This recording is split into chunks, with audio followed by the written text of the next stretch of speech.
Assalamualaikum warahmatullahi wabarakatuh. Alhamdulillah. Wassalatu wassalamu ala Rasulillah Muhammad ibn Abdillah wa ala alihi wa sahbihi wa man walah. Subhanaka la ilma lana illa ma 'allamtana innaka antal alimul hakim. Rabbi shrah li sadri wa yassir li amri wahlul 'uqdatan min lisani yafqahu qawli. Amma ba'du. Alhamdulillah, ibu-ibu sekalian saya muliakan, hadiah indah di mana Allah mengizinkan kepada kita untuk menghadapnya. Bukan main. Siapa kita ini sampai diizinkan Allah untuk bolak-balik menghadap kepada Allah Subhanahu wa taala dalam salat-salat kita. Saya pernah dengar dari para guru-guru kami, guru-guru saya. Mereka mengatakan di saat orang salat, di saat kamu salat, di saat saya salat, bukan hanya karena saya mau sholat, kamu mau sholat, akan tetapi karena kamu dianggap mulia di mata Allah, sehingga Allah izinkan dirimu untuk menghadap padanya. Ketika saya sholat, bukan hanya karena saya mau sholat, akan tetapi karena saya punya nilai di mata Allah, sehingga Allah izinkan kepada saya untuk menghadap padanya. Sebaliknya, ketika kamu tidak mau sholat, bukan hanya karena kamu tidak mau sholat, akan tetapi karena kamu sudah jatuh dalam pandangan Allah, terhina dalam pandangan Allah, sehingga Allah tidak lagi mengizinkan kepadamu untuk menghadap kepadanya. Ketika seseorang tidak sholat, bukan hanya karena dia tidak mau sholat, akan tetapi karena ia sudah tidak lagi bernilai di mata Allah, sehingga Allah tidak izinkan dia untuk menghadap padanya. Teman-teman, saudariku sekalian yang saya muliakan, kalau bicara tentang sholat nih teman-teman, ada 4 tingkatan, ada 4 kelas. Untuk kamu melihat sholatmu sudah ada di kelas yang mana. Kalau saya boleh bilang kelas teratasnya nih kelas bisnis, oke lah ya. Kelas bawahnya lagi kelas atasnya kelas eksklusif ya, kelas eksekutif. Terus bawahnya lagi kelas bisnis, bawahnya lagi kelas. Tapi ada 4 kelas, bawahnya lagi kelas gerbong. Nggak naik dalam kereta nih ya. Kelas yang paling bawah kita bahas nih, kelas gerbong nih. Kayaknya naik di atasnya nih ya, gerbongnya. Teman-teman sekalian, orang yang di saat mengerjakan sholat, dia kerjakan juga, tapi merasanya sebagai beban. Ya ampun, udah maghrib aja, baru juga asar. Ya ampun, males banget dah. Ini gak ada rusuh nih. Kita kan lagi jalan-jalan nih. Kita kan lagi belanja nih di Tanah Abang. Kita jamaah aja gimana sholatnya. Nah ini orang-orang yang menganggap sholatnya sebagai beban. Malas kalau disuruh sholat, terutamanya subuh. Terutamanya sholat subuh. Ini Allah ceritakan orang-orang yang seperti ini adalah kelompoknya orang munafik. Naudzubillah. Alladzina idza qamu ila sholati qamu kusala. Orang-orang yang kalau disuruh sholat bangun juga sih, tapi malas banget. Setan nih nemenin dia, kayak naroin batu di atas kepalanya, bikin dia berat mau ngerjain sholat. Kalau lagi tidur, ngipas-ngipasin matanya, bobo aja lagi. 5 menit lagi, 5 menit lagi. Bangun-bangun udah siang. Pernah terjadi padamu?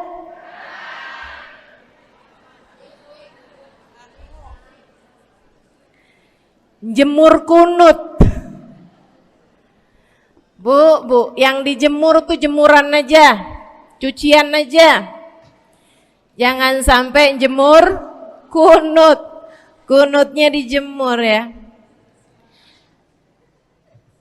Ketika ada seseorang yang disampaikan kepada Nabi Muhammad bahwasanya orang itu tidak bangun kecuali sesudah azan subuh, artinya enggak tahajud, artinya enggak bangun di sepertiga malam terakhir, bangunnya sesudah azan subuh. Nabi mengatakan padanya tentang orang itu, Nabi bilang pada para sahabatnya, inna syaitan bala fi udhunih, itu adalah orang yang telinganya dikencingin sama setan. Pada pernah dikencingin setan? Kalau bangunnya habis adzan tuh dikencingin setan. Kalau bangunnya udah terbit matahari dikencingin siapa kira-kira? Insyaallah. Teman-teman saudariku sekalian yang saya muliakan, alladzina idza qamu ila sholati qamu kusala, malas bener kalau diajakin sholat, sampai sebagian sholatnya dikerjakan keluar dari waktunya. Yang seperti ini masuk dalam firman Allah Subhanahu wa taala, a'udzubillahi minasyaitonir rajim, fawailul lil musallin alladzina an salatihim sahun. Fawailul lil musallin alladzina hum an salatihim sahun. Celaka orang-orang yang salat. Kenapa kok orang salat celaka ya Allah? Sebab mereka an salatihim sahun, melalaikan salat mereka. Apa maksudnya melalaikan? Imam Sayyidina Ibnu Abbas dalam salah satu tafsir beliau mengatakan alladzina yuakhiruna an waqtiha au yuqaddimuha ila ghairi waqtiha. Orang-orang yang mengakhirkan sholat sampai keluar dari waktunya atau memajukannya sebelum waktunya. Mau pergi ke Tanah Abang nih, jam 11. Ntar kita ribet nih urusan sholat duhur. Dah sholatin sekarang aja. Ini orang-orang yang fawailul lil musallin. Bu, sesibuk apapun dirimu, jangan pernah ninggal sholat. Bu, lagi ngerjain perkara penting apapun kamu, jangan pernah mengakhirkan sholat. Jangan pernah mengeluarkan sholat dari waktunya. Kenapa gitu? Karena bu, sholat itu urusanmu sama Allah. Gak ada yang lebih penting daripada itu. Gak ada yang lebih penting daripada itu. Siapa yang mementingkan Allah, dia bakal dipentingin sama Allah. Siapa yang meremehkan sholatnya, berarti dia telah meremehkan Allah. Siapa yang meremehkan Allah, dia akan diremehkan oleh Allah. Na'udzubillah min dzalik. Buat adik-adik jomblo, jangan pernah mau kawin sama orang yang gak sholat. Biarpun kamu udah nunggu cukup lama, kalau ada yang lamar kamu dan dia gak sholat, jangan mau bu. Dek, ibu-ibu juga, kalau ada yang janda di sini,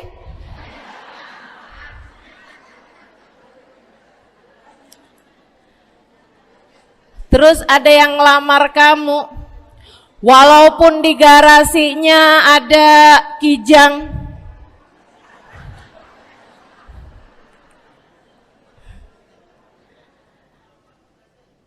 ada bebek, motor maksudnya ya, datang melamar kamu, jangan terima. Orang yang gak sholat, kamu jangan mau jadi istrinya. Kenapa? Saya kasih tahu ya, Allah aja dia tinggalin, apalagi kamu.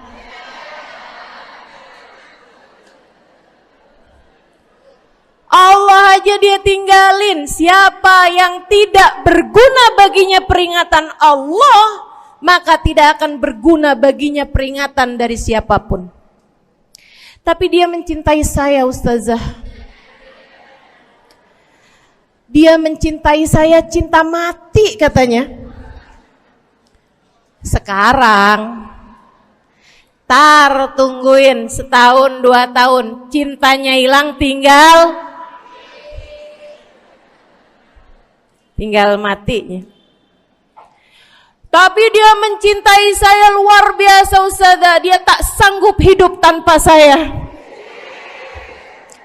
Itu namanya cinta monyet. Tungguin 2 tahun, cintanya hilang, tinggal. Jangan temenan sama orang gak sholat. Dia telah jatuh di mata Allah. Maka kita pun belajar buat jadi orang-orang yang terus mendaki, terus meraih rahmatnya Allah, terus belajar buat jadi salah satu orang yang dipandang dengan rahmat oleh Allah Subhanahu wa taala. Salah satunya dengan cara kita memuliakan sholat. Kita menjaga sholat. Jagain sholatnya. Jangan masuk kelompok orang yang tadi itu sholatnya menjadi beban. Ini kelompok paling bawah nih. Naik ke kelas ekonomi. Tadi begitu ya? Kelas ekonomi, orang-orang yang sholatnya menjadi sebuah kewajiban. Dia kerjain, dia tahu itu wajib, dia gak akan tinggalin. Tapi sama halnya dengan kewajiban-kewajiban yang lain. Kita nih kalau mikirnya kewajiban, Bu, kalau gak diwajibin lagi seneng. Betul gak? Masih ada kayak beratnya gitu ngerjain sholat. Orang yang sholatnya dianggap sebagai kewajiban. Kayak anak-anak sekolah tuh, wajib pakai seragam, wajib ngerjain PR. Kalau 1 hari, besok enggak wajib pakai seragam. Ada nggak ya pakai seragam? Nggak ada. Nggak ada yang besoknya dipakai seragam. Terus tanyain, kenapa kamu tetap pakai seragam? Abisnya saya suka sama seragamnya. Nggak ada. Karena mereka menganggap pakai seragamnya adalah kewajiban. Sekolahnya sebagai kewajiban. Jadi giliran besok libur anak-anak, hore gitu. Ada orang-orang yang sholatnya dianggap sebagai kewajiban. Nggak ada yang nambah kalau kewajiban tuh. Sholat sunnah boro-boro, sholat wajib aja kalau bisa dibikin sesingkat mungkin akan dilaksanakan dengan cara yang sesingkat-singkatnya.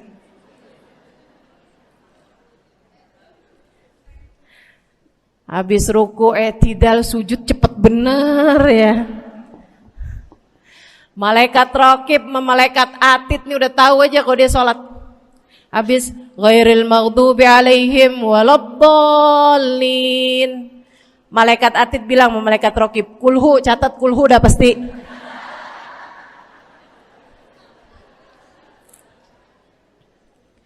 Kulhu aja gak kelar-kelar. Teman-teman saudariku sekalian yang saya muliakan, sholatnya dianggap sebagai sebuah kewajiban. Nggak nambah dengan sunnah, namanya wajib. Kita naik lagi insyaallah. Sholatnya kita naikkan dari yang kewajiban kita naik menjadi kelas bisnis, sholatnya sebagai sebuah kebutuhan. Bu, mudah-mudahan nih ibu-ibu, teman-teman semuanya yang sedang menyimak kajian pada hari ini, saya doakan, karena saya berharap saya pun juga didoakan agar menjadi salah satu orang yang sudah berada dalam tingkatan ini. Sholat kita tahu adalah kebutuhan kita. Sama kayak kebutuhan makan, Bu. Ibu kenyang nggak kalau makan nasi doang 2 piring? Kenyang. Siapa yang bilang nggak kenyang? Kalau kamu makan nasi doang sepiring, kenyang apa nggak kenyang? Kenyang. Akan tetapi pasti ibu-ibu mau nambah dah. Nambah apaan? Lauk. Nambah lauknya. Ada ikan asin, ada sayur asem. Langsung pada lapar nih. Ada sambal. Masya Allah, ada tempe goreng. Udah Bu ya, tetangga lewat kagak nyadar. Masya Allah. Teman-teman sekalian, kita nambah, bahkan udah kenyang pun kita masih cari lagi tambahan. Makanan apa nih yang bisa kita makan? Karena kita tahu makan adalah sebuah kebutuhan kita. Kita perlu sama makan. Kita butuh sama makan. Maka demikian pula dengan orang-orang yang sholatnya sudah dia tahu adalah sebagai sebuah kebutuhan. Cukup sih duhur 4 rakaat, dia nambah. Ada qobliyahnya, ada ba'diyahnya. Jam-jam 9 pagi nggak ada sholat wajib sih, tapi pengen ngemil, ya Bu ya, dengan cara kerjain sholat duha. Malam-malam abisnya isya, ampun mau tidur, ingat katanya Nabi, pesannya kepada Sayyidina Abu Hurairah, wasani habibi, kata Abu Hurairah, an utir qabla an anam. Kekasih saya Nabi besar Muhammad, kata Abu Hurairah, kasih pesan pada saya untuk jangan tidur sebelum sholat witir. Jadi habis kelar sholat isya langsung sambung sama witirnya. Dia tahu sholatnya adalah sebagai sebuah kebutuhan. Kebutuhan. Saya butuh untuk sholat karena saya butuh kepada Allah. Saya perlu sholat karena saya perlu kepada Allah. Saya perlu sholat karena saya tahu urusan saya sebesar apapun saya rasakan adalah kecil dalam pandangan Allah. Saya perlu sholat karena permasalahan dalam hidup saya yang saya rasakan sebesar gunung di atas pundak saya, di atas punggung saya, di hadapan Allah tak sampai seperti setitik debu yang mudah saja untuk dia angkatkan dari kehidupan saya. Maka kita pun menjadikan sholat sebagai sebuah kebutuhan. Lagi sakit, jangan ninggal sholat. Kenapa? Kamu menghadap kepada yang punya kesehatan. Lagi banyak utang, jangan ninggal sholat. Sama, jangan utang lagi. Karena kamu menghadap kepada pemilik segala kekuasaan, pemilik dunia dan akhirat, pemilik semua uang di atas muka bumi ini adalah Allah. Makanya Habib Ali Habsyi, penulis kitab Maulid Simtud Durar, yang tadi ibu-ibu baca maulidnya, beliau pernah bilang, Ada dalam salah satu diwan beliau. Diwan tuh syair-syair beliau itu ya. Ali idza kad marid syafahu fi'lus shalah la'alla syirru sifa fi wad'i tilkal jibah. Kata beliau, Ali nih kalau lagi sakit, nih Habib Ali ya, beliau tuh padahal punya amal ibadah sangat banyak. Tapi Habib Ali bilang, Ali idza qad marid syafahu fi'lus shalah. Ali nih kalau lagi sakit, sembuhnya sama sholat. Sembuhnya sama sholat. La'alla sirru sifat. Rasa-rasanya memang Allah letakkan rahasia kesembuhan ada pada fi wad'i tilkal jibah, terletakkannya jabhah kita, dahi kita di tempat sujud. Di sana semua permasalahan-permasalahan dalam hidupmu menjadi ringan. Saat kamu meletakkan dahimu di tempat sujud, kamu berbisik lirih kepada Allah, akan tetapi suaramu didengar sama yang punya arsy. Akan tetapi suara bisikanmu didengar segenap malaikat-malaikat yang ada di atas langit.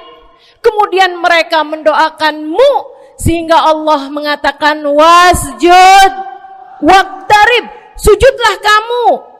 Posisi sujudmu itu waqtarib akan membuatmu menjadi dekat dengan Allah Subhanahu wa taala. Sujudlah dan mendekatlah kepadaku, kata Allah. Agrab ma yakunul abad min rabbih fahuwa sajid, kata Nabi Muhammad. Fa'akthiru fihi du'a faqamin an yustajabulah. Tempat terdekat seorang hamba dengan Tuhannya adalah saat dia sedang sujud. Maka perbanyaklah doa dalam sujudmu, kata Nabi Muhammad. Doamu sangat mungkin diijabah oleh Allah. Apalagi kalau doanya kamu haturkan di sepertiga malam yang terakhir. Saat-saat di mana kebanyakan manusia di sekelilingmu yang lalai berada dalam tidurnya, berada dalam alam mimpinya. Para ulama tuh sampai bilang, Bu, dari kehususannya sepertiga malam yang terakhir, orang yang ngerjain maksiat aja sepertiga malam yang terakhir tuh tidur. Ibu gak pernah tahu orang-orang pulang diskotik jam berapa? Gak tahu ya, sama. Tapi Bu, yang pasti mereka tuh sepertiga malam yang terakhir malah pada pulang, malah pada tidur gitu. Orang maksiat aja itu sama Allah dibuat tidur tuh di jam-jam yang biasanya turun rahmatnya Allah. Allah mau milih nih mana nih hamba-hambaku, pilihan-pilihanku akan aku bangunkan untuk menghadapku. Kemudian Allah Subhanahu wa taala bertanya, hal min mustaghfirin, hal min taib, hal min talibi hajatin faunilahul matalib. Siapa nih di antara kalian yang lagi mohon doa, minta pertolongan, mohon ampunan, akan aku beri, kata Allah Subhanahu wa taala, sebab kalian meminta pada waktu yang paling aku suka. Kalau punya hajat minta. Kapan mintanya? Dalam sujud. Kapan sujudnya? Dalam sholatmu di sepertiga malam yang terakhir. Bu, ngelihat muka-mukanya pada punya hajat banyak-banyak nih. Gimana tahajudnya? Mudah-mudahan Allah jadikan kita salah satu di antara mereka yang menyibukkan diri di sepertiga malam yang terakhir, insyaallah. Sampai-sampai Bu ya, saya tinggal lama di kota Hadramut dulu. Orang-orang di Hadramut, orang awamnya, itu kalau mereka punya anak kecil umur 1 tahun, 2 tahun, 3 tahun tuh, punya anak bayi, balita gitu. Kalau mereka bangun di sepertiga malam yang terakhir, mereka akan membangunkan anak-anaknya walaupun buat main. Alasannya 2. Yang pertama, agar mereka terbiasa bangun di jam-jam segitu. Nantinya kalau besarnya mereka jadi udah kebiasaan bangun di jam segitu, gampang ngerjain tahajud. Alasan yang kedua, ibu-ibu sekalian, agar anugerah, karunia, rahmat, pemberian Allah yang Allah turunkan di sepertiga malam yang terakhir, anak-anak mereka pun berhak untuk mendapatkannya karena mereka tidak sedang dalam keadaan tidur dan dalam keadaan berjaga. Kan kebalik sama orang kita. Anak-anak kita, cucu-cucu kita kalau bangun jam segitu kita tidurin lagi, masih malam nak, masih malam. Mama masih ngantuk nak. Masya Allah. Ibu, saya punya ibunya guru saya. Saya punya guru salah satunya dan yang tercinta di hati saya, Sayyidil Habib Umar bin Hafid. Guru saya. Beliau punya ibu namanya Hubabah Zahra. Almarhumah, baru meninggal masa-masa deket pandemi. Ya Bu ya, baru aja beberapa tahun silam meninggalnya. Itu ibu-ibu sekalian punya anak kalau nggak salah 12. Kalau nggak salah 12 anak beliau. Laki-laki 5. Kalau saya nggak salah ya, mohon maaf kalau saya salah. Kemudian yang perempuan 7. Semuanya soleh-solehah. Semuanya Bu jadi orang-orang yang luar biasa, yang terutamanya anak yang pertama yaitu Habib Ali Masyhur jadi mufti pada zamannya di Kota Tarim. Sampai wafatnya beliau masih sebagai mufti. Mufti itu Bu, permasalahannya umat semuanya ada di meja beliau untuk beliau selesaikan. Anak yang laki-laki yang paling kecil, Habib Umar bin Hafid, menjadi kita tahu semuanya ya, orang soleh, ulama, waliullah. Ibu-ibu sekalian, kita mau tahu nih, anak-anak soleh-solehah semacam itu ibunya kayak gimana gitu. Karena Bu, mohon maaf. Walaupun memang Nabi Nuh, nabinya udah soleh, anaknya gak soleh. Kan begitu ya? Ada juga sih, tapi secara mayoritasnya Bu, buah jatuhnya tak jauh dari emaknya begitu, anaknya kurang lebih begitu. Anaknya begitu, emaknya biar kita nggak lihat gitu udah bisa ngebayangin kayak apa orangnya. Ibu-ibu sekalian, nih anak-anaknya Hubabah Zahra, Masya Allah semuanya. Kita mau tahu ibunya kayak gimana. Satu cerita aja tentang Hubabah Zahra. Ibu-ibu sekalian, anaknya cerita, Hubabah Zahra, Umi, anak perempuannya, dia bilang seumur hidupnya nggak pernah ninggal tahajud. Bu, dari awal balik sampai meninggal, tidak pernah meninggalkan tahajud. Jauh banget ya? Sama siapa? Tahajud semalam, seminggu libur. Kelakuan siapa itu? Hubabah Zahra gak pernah ninggal tahajud kecuali satu malam. Satu malam itu beliau tuh lagi ada hajat besar, maksudnya lagi kayak ada acara pernikahan, kemudian beliau juga kelelahan, kecapean, baru tidurnya juga jam-jam 2, jam-jam mau jelang pagi Bu ya. Kelewatan tahajud. Bangun pas azan subuh.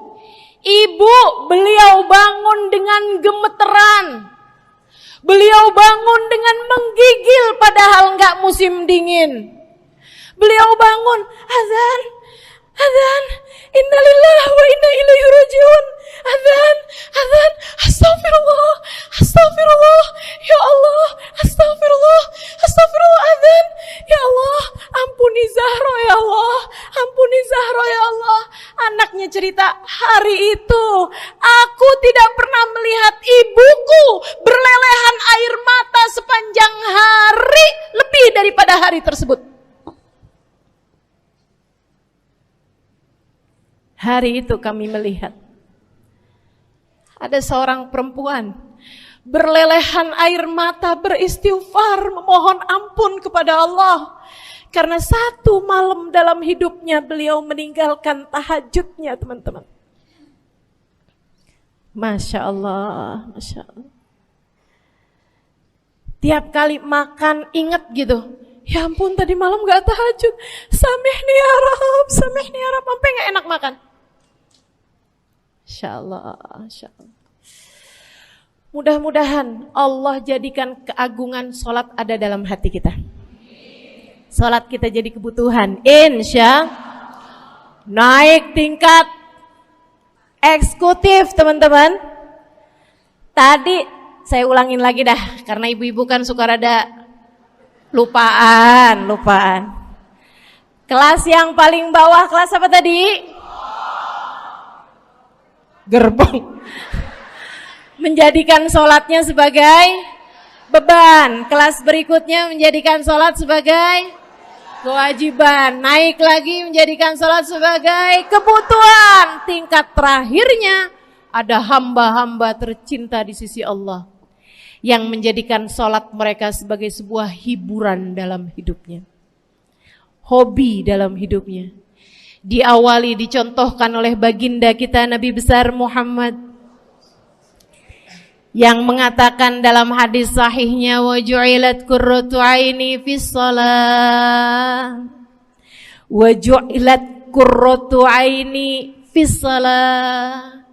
Dijadikan, kata Nabi Muhammad, Allah telah menjadikan, dijadikan li untukku qurrat aini, kesenanganku dalam kehidupan, kebahagiaanku ada pada, hobiku ada pada as-shalah, salat.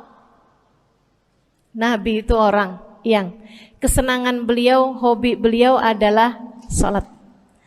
Kana idza faza'ahu amrun aladha ila shalah. Kata para sahabat meriwayatkan, Nabi kalau lagi dengar kabar-kabar yang gak enak, segera menuju kepada sholat. Nabi kalau udah ada kabar-kabar Rasul pasukan kita terkalahkan di medan peperangan, Nabi ngelihat Bilal.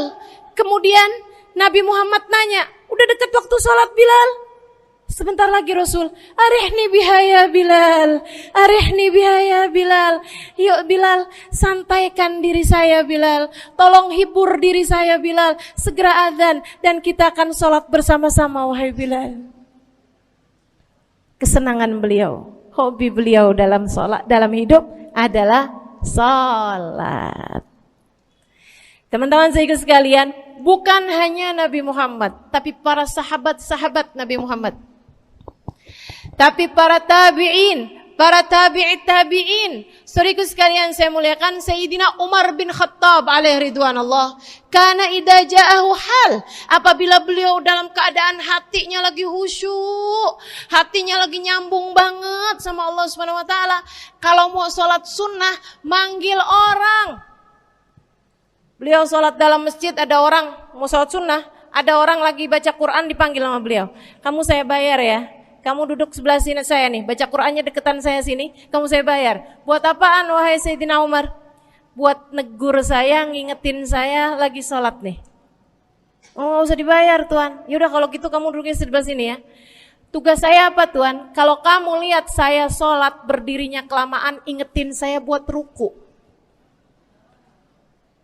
Kalau kamu lihat ruku saya kelamaan gak bangun-bangun, ingetin saya buat bangun.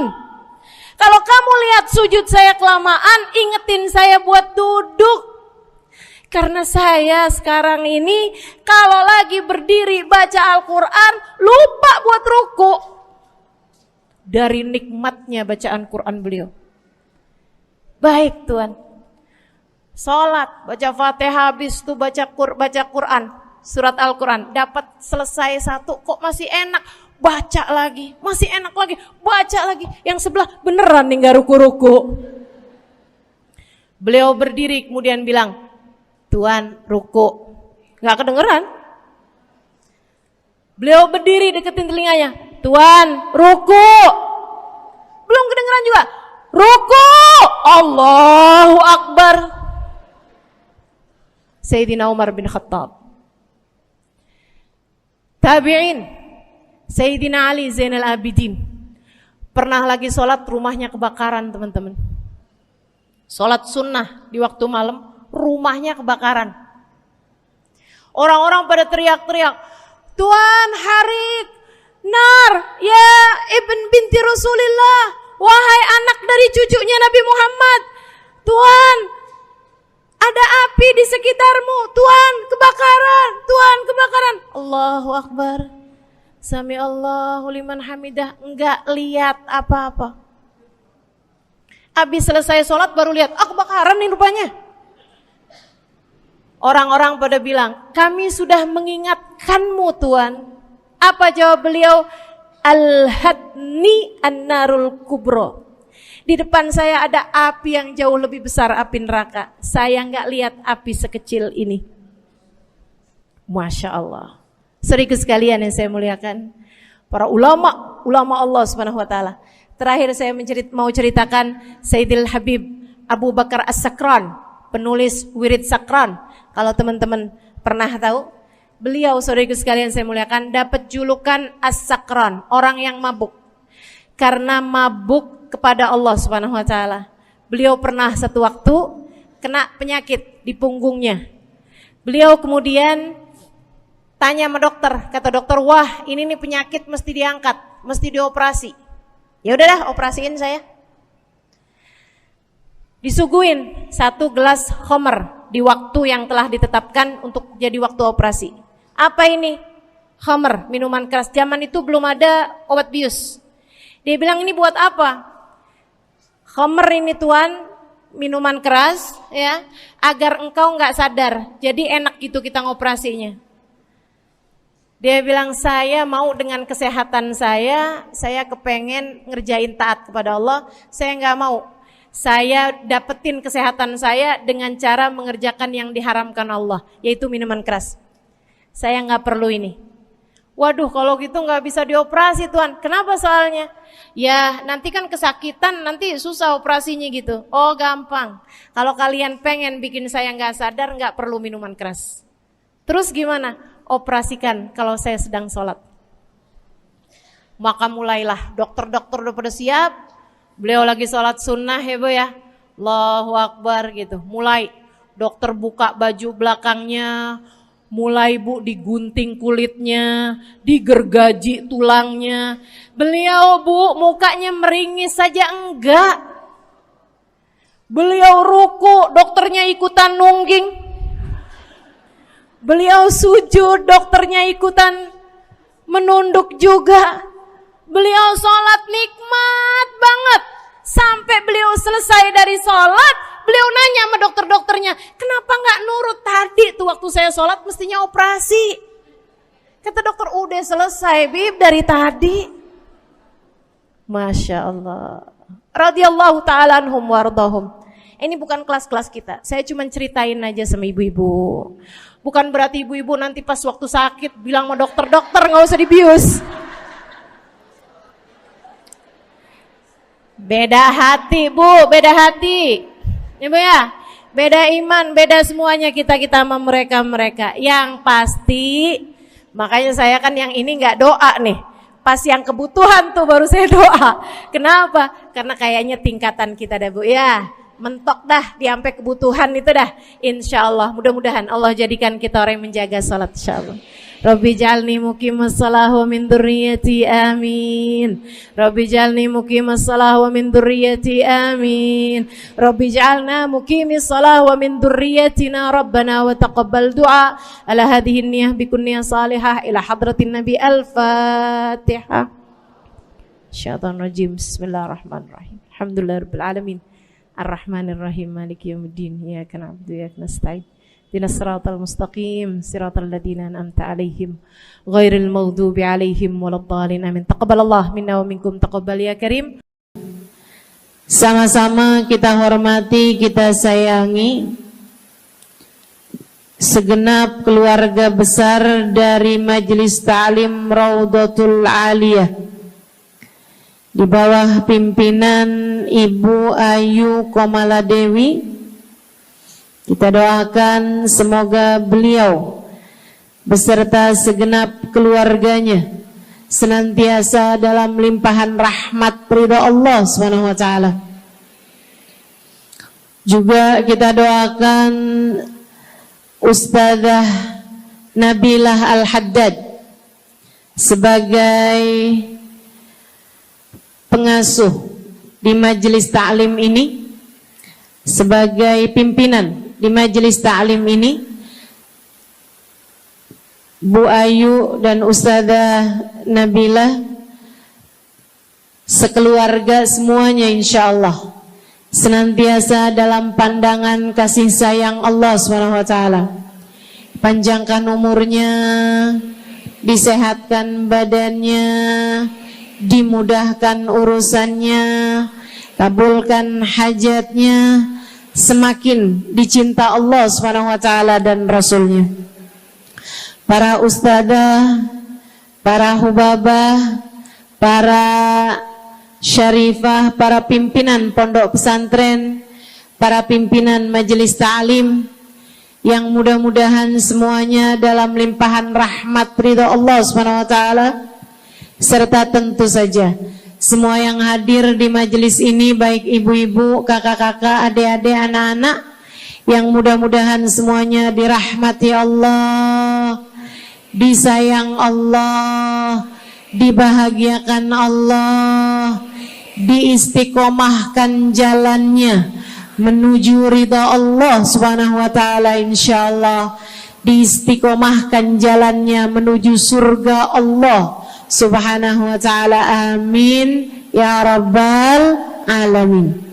Qul amantu billah thumma istaqim, kata Nabi Muhammad sallallahu alaihi wasallam kepada seorang pemuda yang meminta nasihat,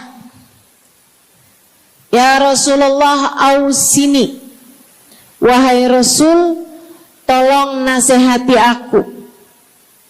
Kita kalau ketemu orang mulia jangan minta duit, Bu. Kita kalau datang ketemu sama orang-orang yang kita tahu doanya mustajab, sangat soleh, hidupnya baik, apalagi jika dia adalah kekasih-kekasih Allah Subhanahu wa taala. Kamu kalau berjumpa dengan ulama, jangan minta sesuatu yang duniawi. Tirulah para sahabat ketika berjumpa dengan Nabi Muhammad. Biasanya mereka meminta satu dari dua hal. Yang pertama, mereka minta doa. Ida'ili ya Rasulullah, doakan aku wahai Rasul. Ibu juga gitu. Kalau ketemu sama ulama, ketemu orang soleh, ketemu kiai, ketemu habib yang kita tahu doanya mustajab, bertemu hubabah, mintalah doa. Tapi jangan hanya sekedar urusan doa duniawi, Bu. Doa duniawi itu yang gimana, Ustazah? Doa yang kalau diijabah nggak akan manfaat begitu kamu masuk dalam alam kubur. Itu namanya doa duniawi. Ustazah, doakan saya biar saya cepat kebeli rumah. Bu, kalau mati rumahnya dibawa gak? Ustazah, doakan saya kepengen beli HP baru. Dibawa gak HP-nya? Enggak. Itu namanya doa duniawi. Ustazah, Doakan biar suami saya tambah cinta.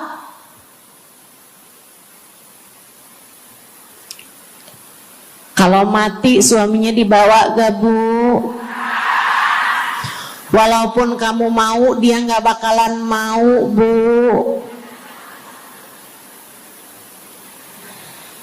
Sesuatu yang sifatnya duniawi. Ustazah, doakan biar anak saya soleh. Duniawi apa bukan? Bukan.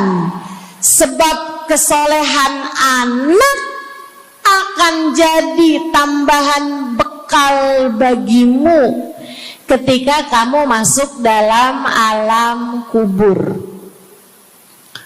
Jadi gak boleh nih Ustazah doa urusan duniawi atau minta didoakan urusan-urusan duniawi. Boleh, tapi jangan cuma itu. Nanti takutnya kamu nyesel.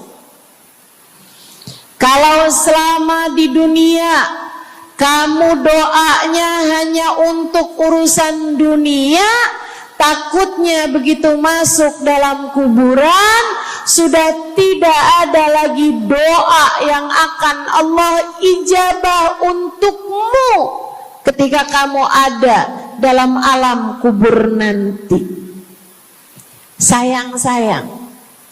Jadi kalau doa, prioritaskan urusan akhirat. Insya saya berasa banget jadi orang yang sering dimintain doa sekaligus juga sering minta doa. Saya kalau ketemu orang soleh, ketemu habaib, ketemu hubabah, saya akan minta doa, gak pernah minta duit saya. Ida'ili ya hubabah, ida'ili ya habib.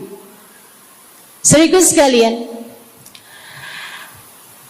sebagai orang yang sering juga dimintain doa, Ustazah doakan saya. Banyak tuh.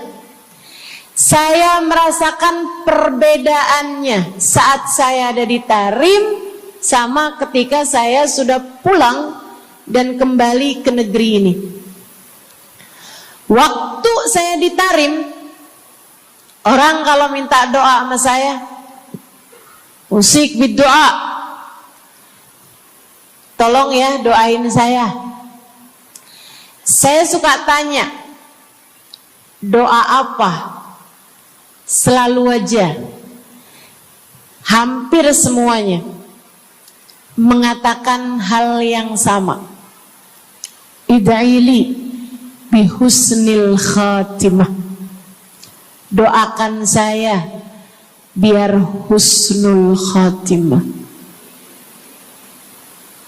Begitu nyampe ke Indonesia, kalau ada orang bilang Ustazah doain saya, biasanya lanjut tuh doanya, minta apa langsung dibilang, gak pakai tanya. Ustazah doain saya biar utang cepat lunas. Ustazah doain saya biar cepat dapat jodoh. Ustazah doain saya biar jadi orang kaya. Ustazah doain saya biar suami nggak mendua. Ya Allah, ternyata kebanyakan orang kita kalau minta doa seringnya urusan duniawi. Bukan berarti nggak boleh, boleh aja sih.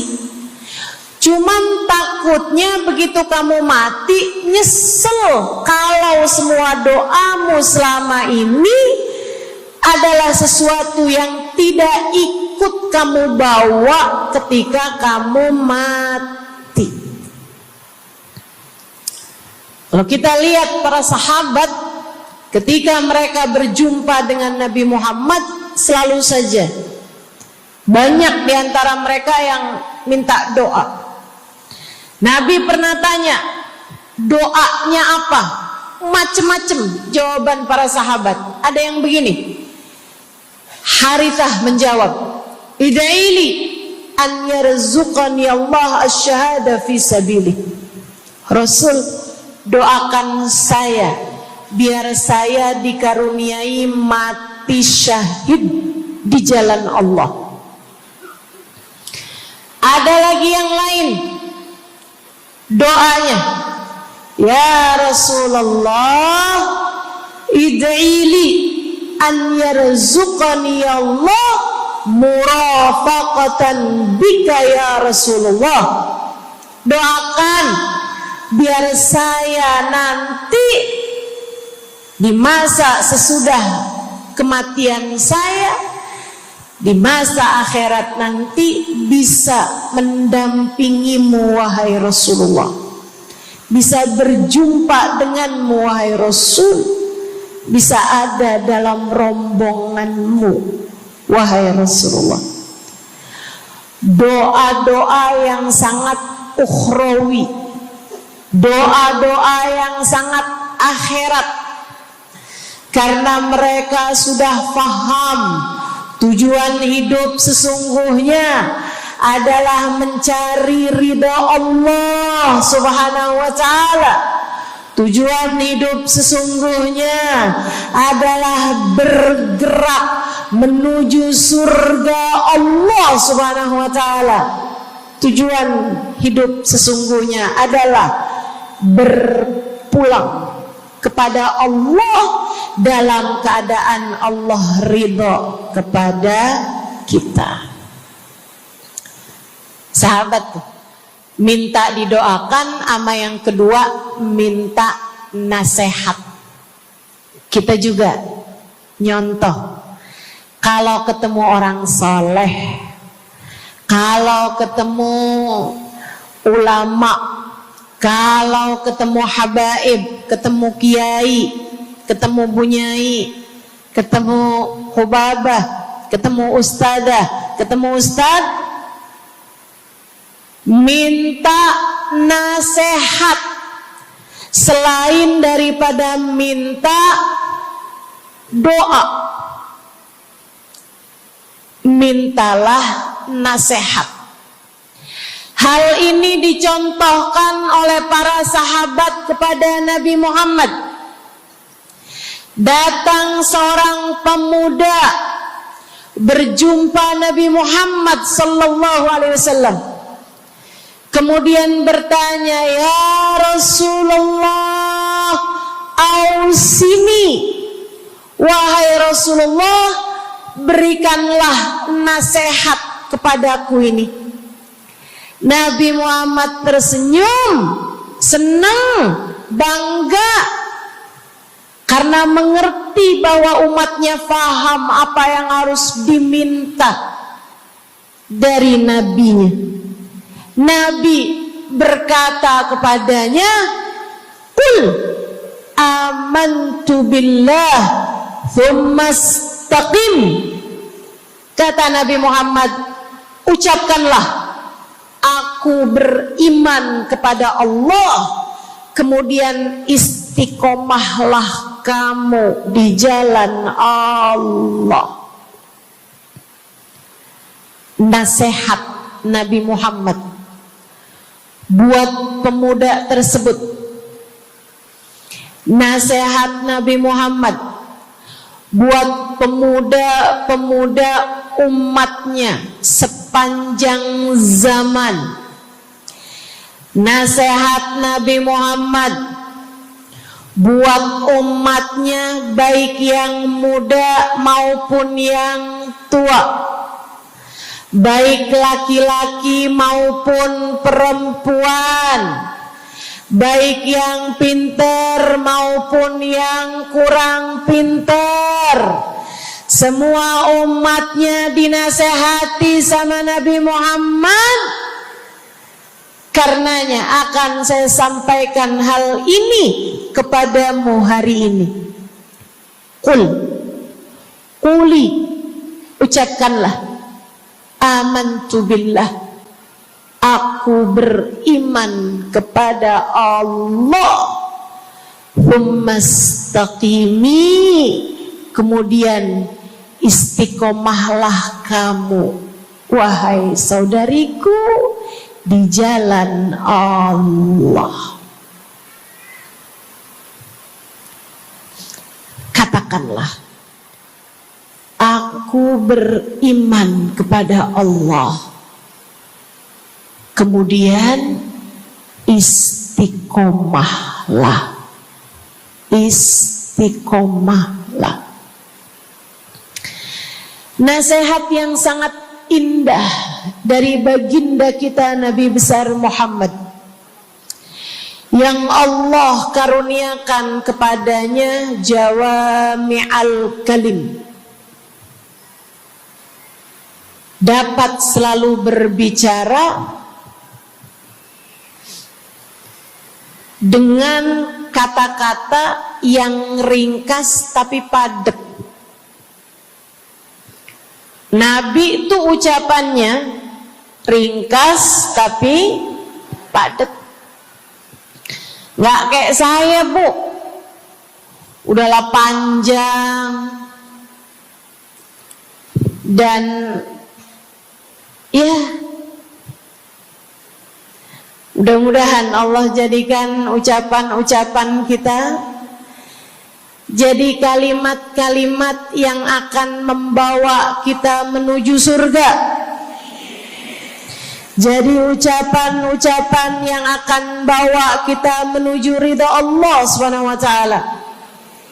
Ibu-ibu, kita sama-sama belajar biar kalau ngomong itu enggak panjang-panjang, akan tetapi bermutu, berkualitas. Terutama Bu, ibu kalau ngomong sama anak-anak ibu, kadang-kadang panjang bener. Padahal itu aja, anak sampai hafal. Iya mah, katanya gitu. Betul gitu? Nabi kalau ngomong pendek aja tapi penuh makna. Nabi kalau bicara seringkali nggak panjang-panjang tapi sangat berarti. Satu hadis beliau saja bisa disyarahkan, diberi keterangan, hingga bahkan berkitab-kitab banyaknya. Ibu-ibu sekalian, salah satu dari ucapan ringkasnya Nabi Muhammad, amantu billah, kata Nabi, qul amantu billah, tsumastaqim, ucapkanlah, aku beriman kepada Allah, kemudian istiqomahlah di jalan Allah. Apa itu istiqomah? Lurus, jangan belok-belok. Lurus, jalan terus. Jalannya adalah jalan yang lurus. Itu yang selalu kita minta dalam tiap rakaat sholat kita. Kita berdoa kepada Allah, ihdinas siratal, ya Allah, tempuhkanlah untuk hidup kami ini jalanmu yang lurus. Sama kayak kamu lagi bilang, ya Allah, karuniakanlah dalam kehidupan kami keistiqomahan di jalanmu ya Allah. Kamu selalu minta istiqomah 17 kali sekurangnya tiap hari. Betapa sangat pentingnya istiqomah ini, saudaraku sekalian. berada dalam jalan yang lurus. Saya mau bahas jalan lurus yang dimaksud ini apa aja. 1, kamu harus lurus imannya. Amantu billah, aku beriman kepada Allah. Kata Nabi Muhammad sallallahu alaihi wasallam, "Qul amantu billah," ucapkanlah, aku beriman kepada Allah. Maka istiqomah tersebut yang nomor 1 adalah dalam urusan keimanan. Bu, Kak, Dek, Nak, yang lurus imanmu. Iman yang lurus tuh yang gimana, Ustazah? Iman yang lurus adalah memahami 2 kalimat syahadat yang menjadi pintu gerbang keimananmu. Orang kalau masuk Islam, dia jadi orang yang beriman, dia mengucapkan kalimat syahadat. Apa itu? La ilaha illallah. Yang pertama. Yang kedua, Muhammad Rasulullah. Tidak ada Tuhan selain Allah. Itu harus kamu miliki dalam hatimu secara lurus, istiqomah. Gak ada Tuhan selain Allah. Jangan hari ini Tuhannya Allah, besoknya Tuhannya duit. Apapun aja yang disuruh sama duit, yang ada duitnya, yang haram-haram pun diterjang. Lah kenapa begitu? Saudaraku sekalian, Qul amantu billah, ucapkan, aku beriman kepada Allah. Aku faham arti la ilaha illallah. Tidak ada Tuhan selain Allah. Tidak ada yang mengatur kehidupan selain Allah. Tidak ada yang memberi rezeki selain Allah. Maka berimanlah kepada Allah. Kalau ada istri bilang sama suaminya, kalau kamu nanti pulang bawa duit, ahlan wa sahlan, selamat datang. Tapi kalau kamu pulang nanti nggak bawa duit, silakan tidur di luar.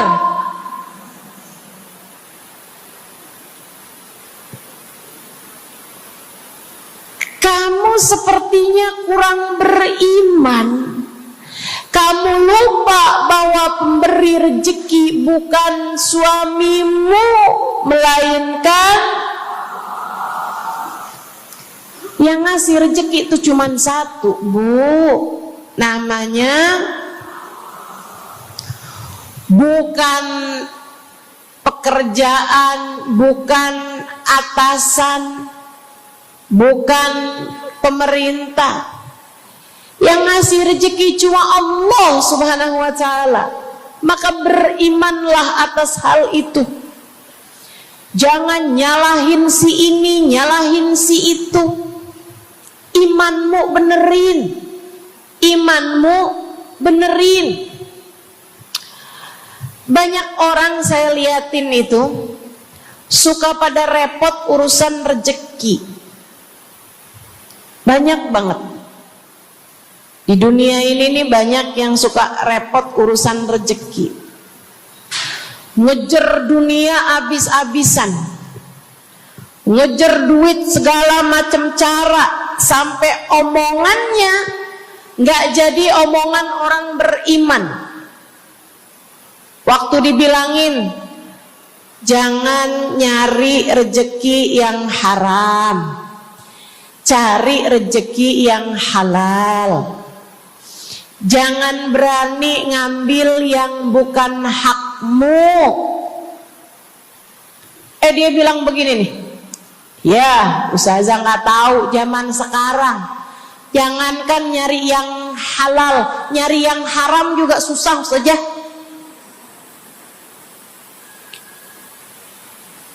Itu omongan orang nggak beriman. Kamu mesti ngerti dulu, kalau yang kamu minta adalah urusan rezeki, dengerin. Kalau yang kamu minta urusan rezeki, kamu harus datang kepada alamatnya. Yang sering kali membuat kamu setengah mati urusan rezekimu, sampai mau-maunya menghinakan diri, minta-minta sama orang, berharap dari orang. Seorang ibu berharap dari anaknya, seorang istri berharap dari suaminya. Saudariku sekalian, yang sering kali membuat kamu tersiksa urusan rezeki adalah karena kamu salah alamat. Kamu salah alamat. Kamu sedang tersesat jalan. Kamu sedang salah arah. Makanya jadinya kemana-mana kamu nggak nemu. Orang alamatnya aja salah. Ini kalau kamu mau ke Kubah Mas, tapi kamu perginya ke Taman Mini, nyampe apa nggak nyampe? Dapat apa enggak majelisnya? Nggak dapat. Kenapa? Salah alamat. Yang dicari Kubah Mas, kamu perginya ke Keong Mas. Nggak nyampe, nggak dapat. Saya kasih tahu padamu, alamat rezekimu ada pada Allah. Alamat rezekimu ada pada Allah. Alamat rezekimu ada pada Allah. Maka berimanlah kepadanya, fahamilah arti la ilaha illallah. Tidak ada Tuhan kecuali Allah.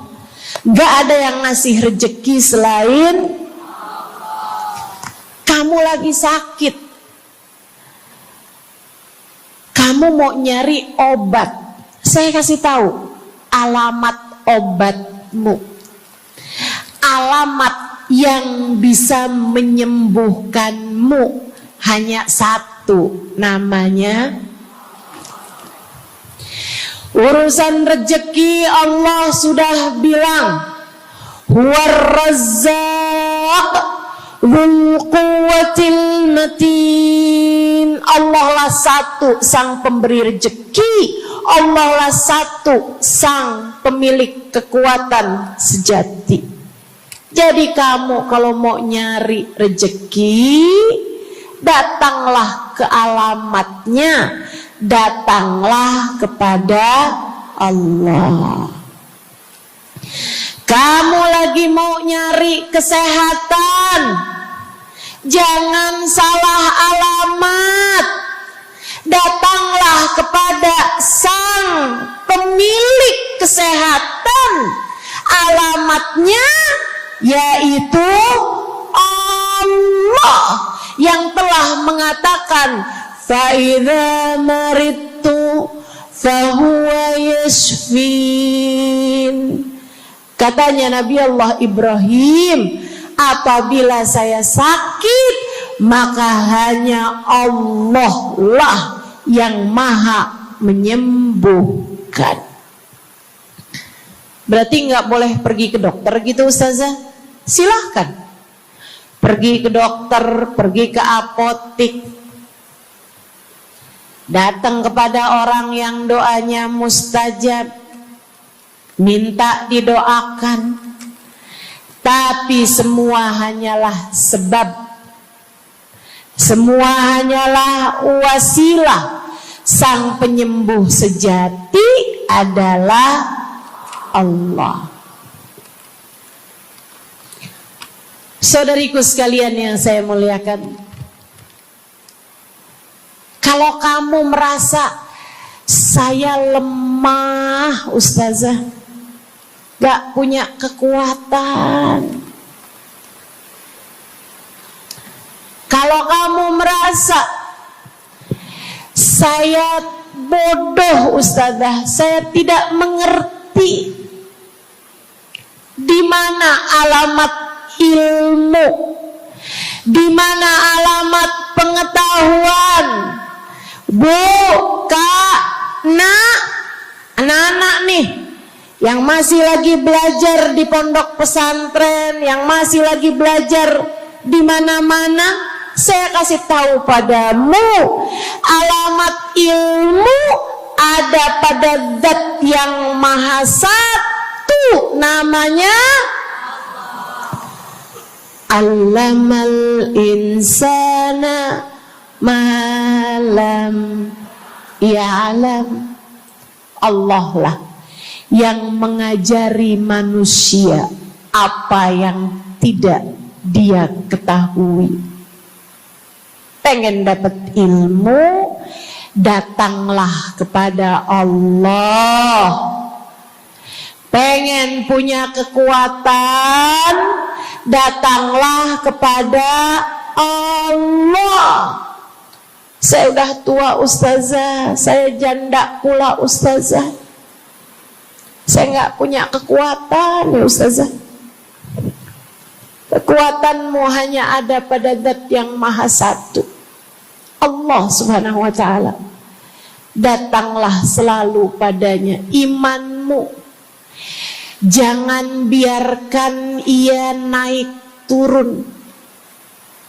Imanmu biarkan ia kokoh di dalam hatimu. Jangan percaya kalau ada yang bilang kekuatan ada pada uang. Jangan percaya.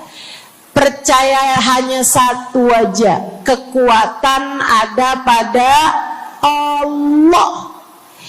Jangan percaya orang bilang kekuatan ada pada kecantikan. Kalau kamu cantik, kamu kuat, suamimu gak akan kemana-mana.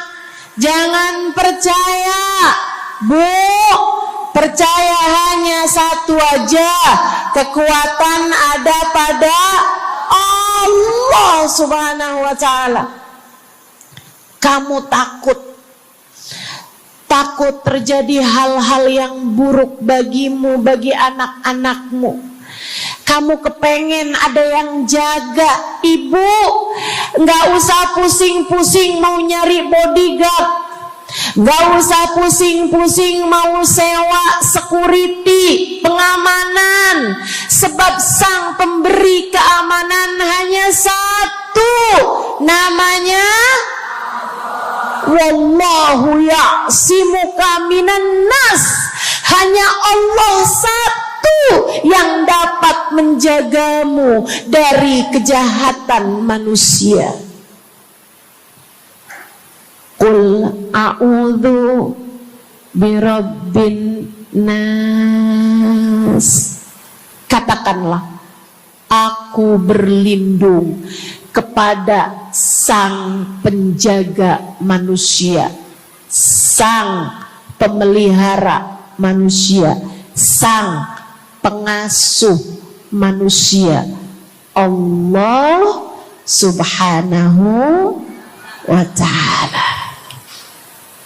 Berimanlah padanya, istiqomahlah. Bu, gak ada yang bisa bikin orang meninggal selain Allah. Gak ada. Tapi dia ditabrak orang, Ustazah. Kalau gak ditabrak dia gak bakalan mati. Kamu kebalik. Justru karena dia harus mati, Allah jadikan dia ditabrak. Jelas? Ini imannya mesti yang benar nih. Jangan kamu kira ini ada dokter malpraktek sehingga dia kemudian meninggal dunia. Jangan kamu kira karena salah minum obat dia mati. Bukan, ibu-ibu sekalian, justru karena dia harus mati, karenanya kemudian ketemu sama dokter yang malpraktek lah, ketemu sama obat yang salah lah. Itu hanya sebab kematiannya itu sendiri. Allah udah bilang, idza jaa ajaluhum la yastakhiruna sa'atan wa la yastaqdimun. Apabila datang ajal seseorang, enggak ada siapapun yang bisa memajukan barang semenit pun, enggak ada yang bisa memundurkan meski sesaat sekalipun. Enggak ada. Emang udah kepastiannya. Waktunya mati ya mati, Bu. Gak ada yang bisa menghidupkan, sekaligus tidak ada yang bisa mematikan selain Allah. Itu artinya istiqomah dalam iman. Tapi tunggu dulu, sebelum saya lanjutkan istiqomah yang lain. Selain beriman kepada Allah, kamu juga harus beriman kepada Nabi Muhammad. Kamu harus beriman kepada Nabi Muhammad. Beriman bahwa beliau adalah, a'udzubillahi minasyaitonirrajim, qul innama ana basyarum mithlukum yuha ilayya. Dua-duanya harus seimbang. Innama ana basyarum mithlukum, tapi juga yuha ilayya. Katakanlah wahai Nabi Muhammad, aku adalah seorang manusia seperti kalian. Saya punya badan, saya punya perasaan. Kalau nggak makan-makan saya lapar. Kalau habis makan nggak minum saya haus.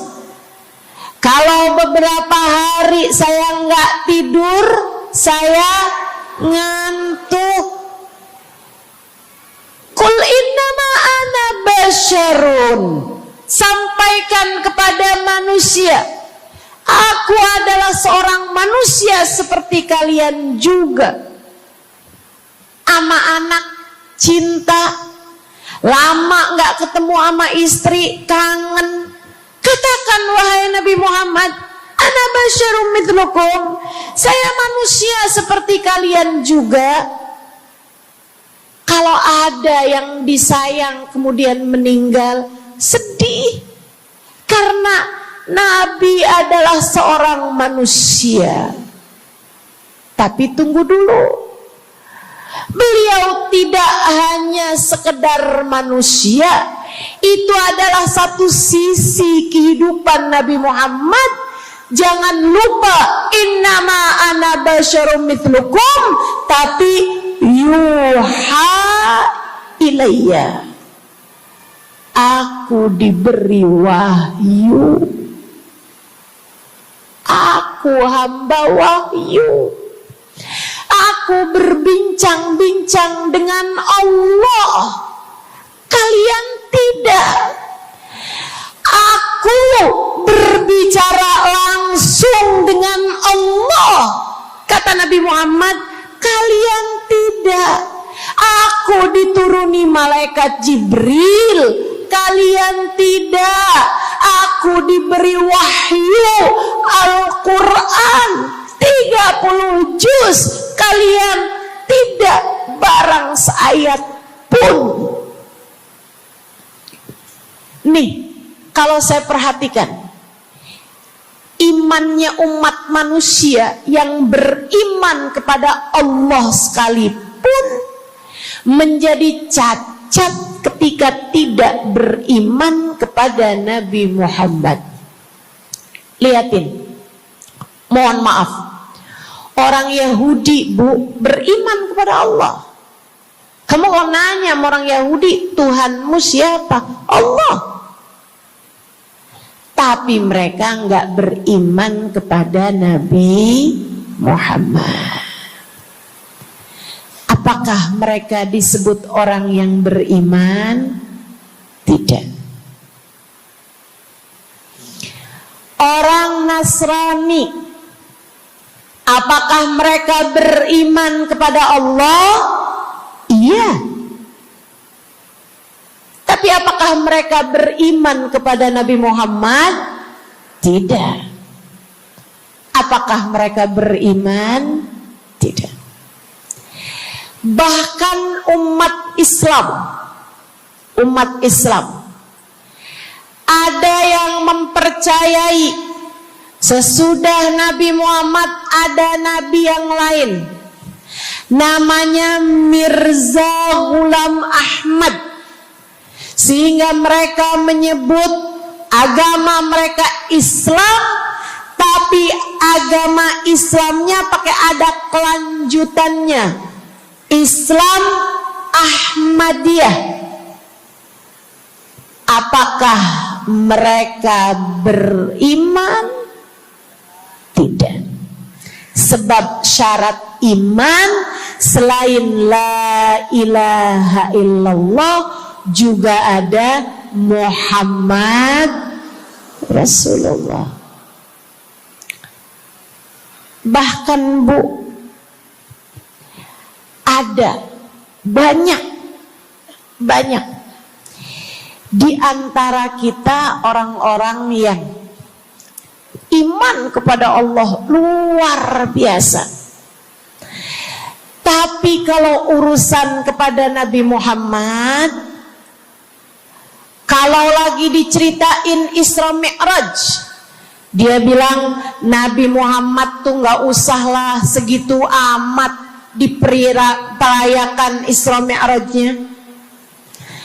Nabi Muhammad tuh Isra Mi'raj cuman sekedar ruhnya aja, badannya nggak pakai Isra Mi'raj.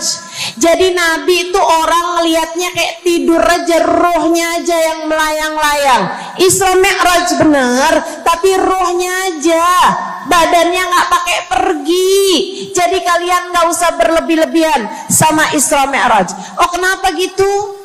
Kamu gak percaya sama Isra Mi'raj, sama badan-badannya Nabi sekalian, kamu gak percaya, kenapa? Ya karena itu gak masuk akal. Manusia kan gak bisa kayak gitu. Nabi Muhammad kan manusia.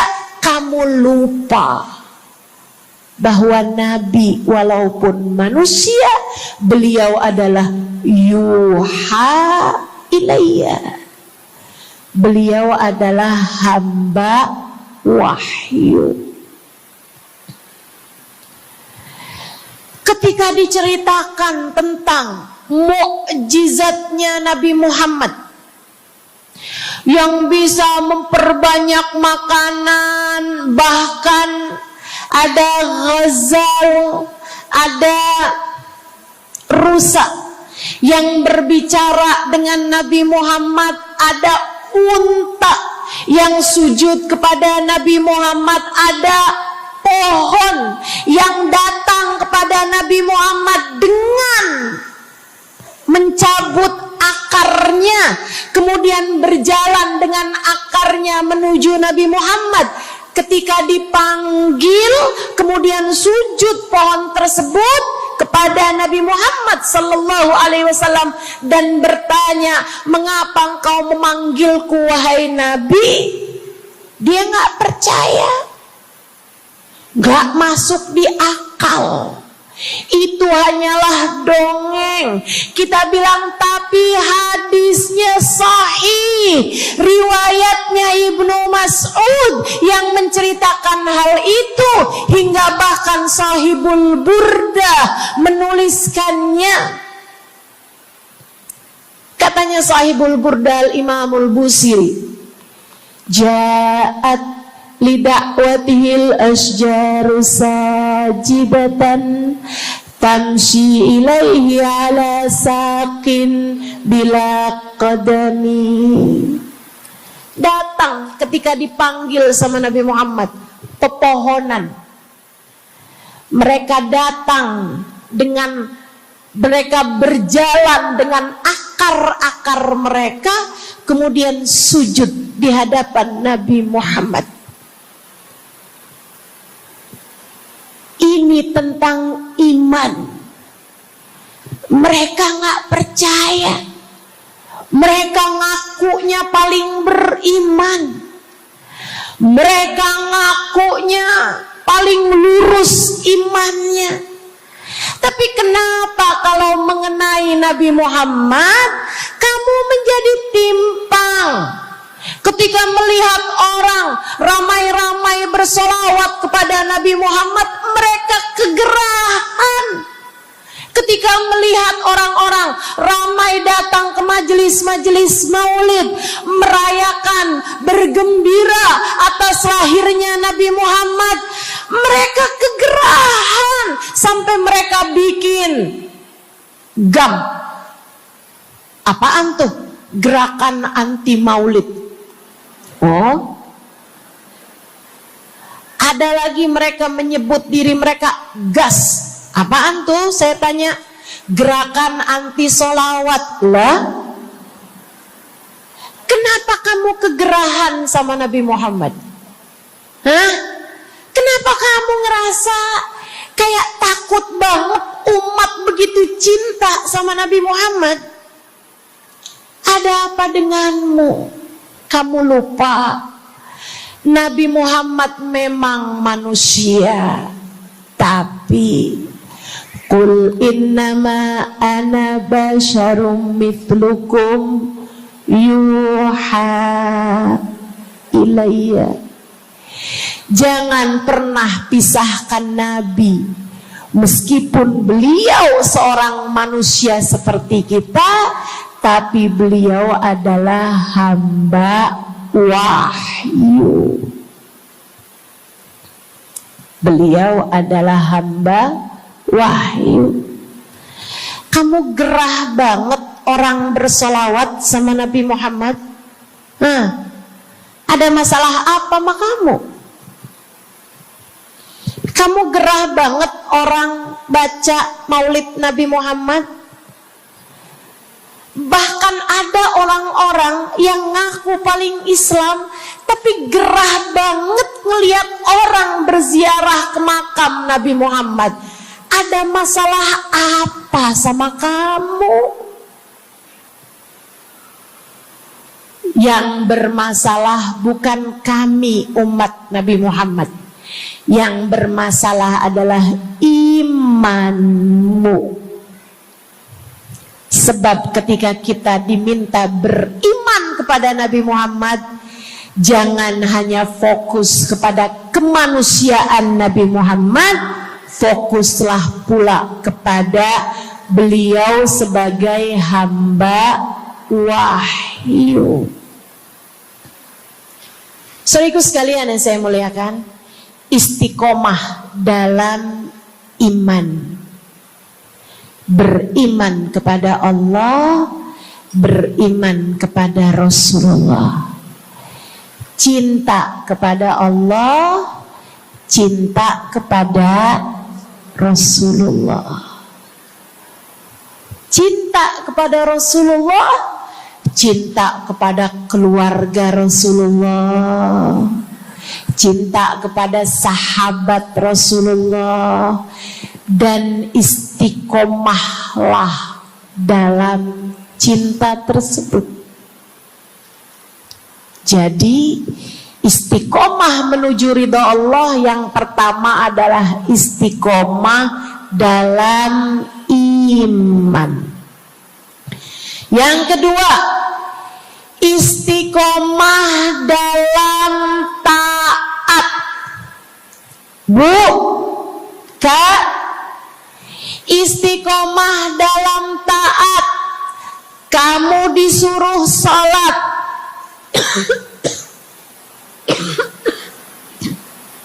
istiqomahlah. Jangan tinggal